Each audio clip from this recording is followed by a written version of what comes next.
Welcome back to WMBC Hometown. I'm your host, Rich Snyder. A new report out by the World Health Organization reveals the number of obese children worldwide has increased by 10 times over the last 40 years. In the United States alone, there are over 14 million obese children. This translates into almost 20% of kids in our country. Avni Lal spoke with Dr. Franchelle Hamilton about this alarming trend.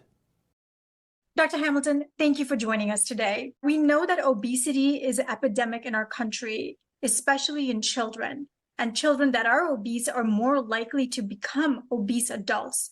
Can you talk more about this? So essentially, that is exactly right. Right now, we are currently 22, almost 23% childhood obesity rates. That's increased about 4% over the last 2 years, which is just a huge jump in this age group. And when we say childhood obesity, we're talking from 2 to 19 years of age. Essentially, what we're thinking has triggered this is a lot of the decrease in activity. A lot of children are doing a lot more screen time now. They're not as active as they used to be. And then a lot of the food, it's all about convenience for a lot of families. Let me just grab and go. Let me give little Johnny like a juice box or whatever the case may be. A lot of the snacks that they're packing are really junky snacks.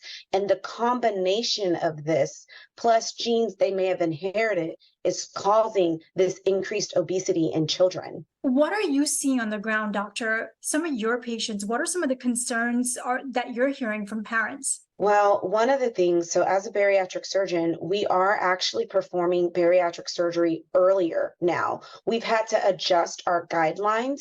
And in general, we recently had a whole revamp in the medical community to adjust what we're doing now because childhood obesity. We used to do more of a watch and wait, right? Because we used to think, oh, they're just a bigger kid. When they're 2 and 3, they'll grow out of it. That is no longer the practice now because we're seeing those growth curves on the scale. They don't grow out of it. It just continues on into teenage years and then to adolescent years, and they are developing the same medical problems that adults have. So we're seeing obstructive sleep apnea in children now, diabetes in children, cholesterol in children. What used to be mostly adults, we are now seeing them in teenage and even younger due to obesity.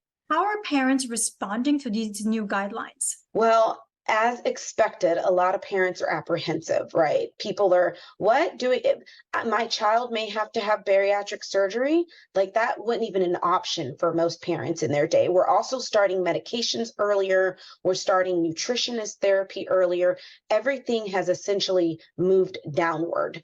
And so a lot of times these parents are almost like in shock. They still can't believe it's happening because that's not what their parents did. And so it's really, and we have to educate them. It has to be a family thing. They have to be in this together. And most of them, once they understand the medical problems and potential complications, they're on board. Now, obesity has long been stigmatized as simply a problem of personal choice.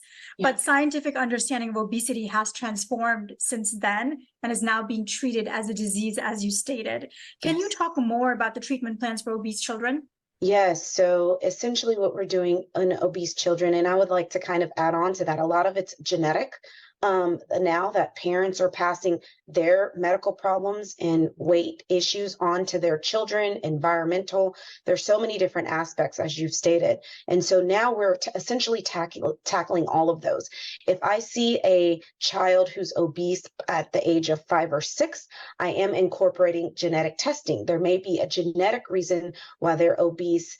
If I see some nutritional issues, socioeconomic issues, depending on what's triggering this kind of multifactorial disease, that's what we start doing in order to treat that. We start being able to provide nutritional services to families, even if they can't afford it through insurance.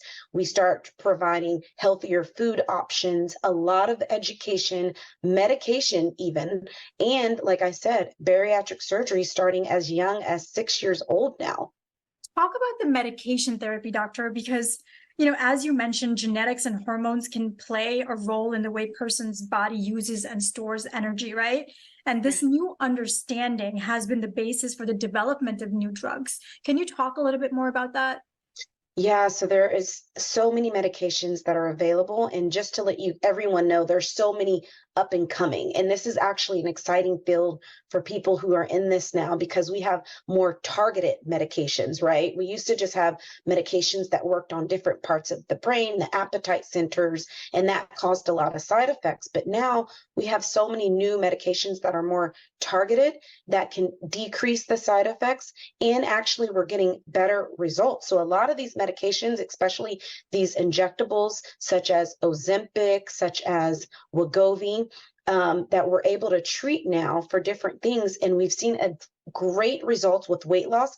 And we're able to give those in children starting at 12 years old, even. For those parents that are apprehensive, like you mentioned, which is a normal reaction. So I always tell my parents, and we always do this first, let's focus on what can we do first to kind of change the trajectory of this. And then if that doesn't work, then we can go start kind of more aggressive. So some of the lifestyle things that parents can do, and I recommend in families, is get kids involved in their meal prepping, help them understand what's healthy and not healthy at an early age. Start incorporating them.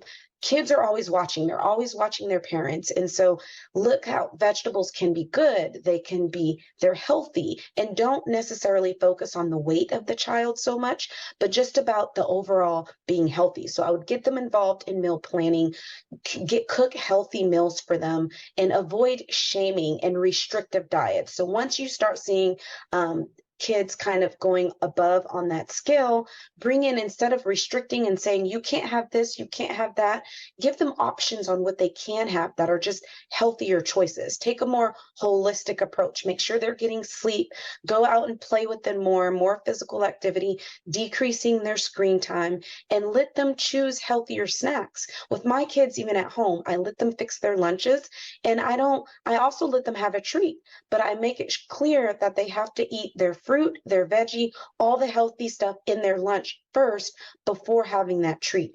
And that will start incorporating healthy habits that will take them all the way into adulthood. I want to talk about prevention strategies, right? What are some prevention strategies we can implement for child obesity? So I think some really good prevention strategies is essentially making sure kids have scheduled meal times and they're not skipping. You don't want their metabolism and stuff to get thrown off so early. They're growing. They need the energy to be able to think, to be able to perform well in school, to not be tired.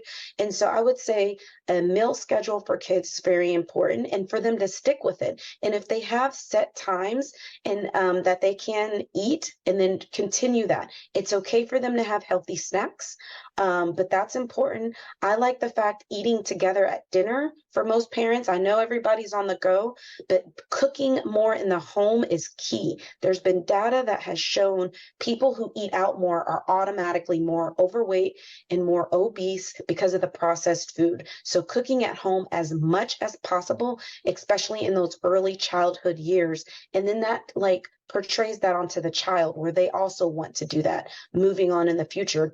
Start gardening, just help them and educate how important fresh fruits and vegetables, and then the benefits that it can do for the child. So those are definitely things that I would start with for prevention. And I think you've mentioned a lot of the solutions, what families can do together.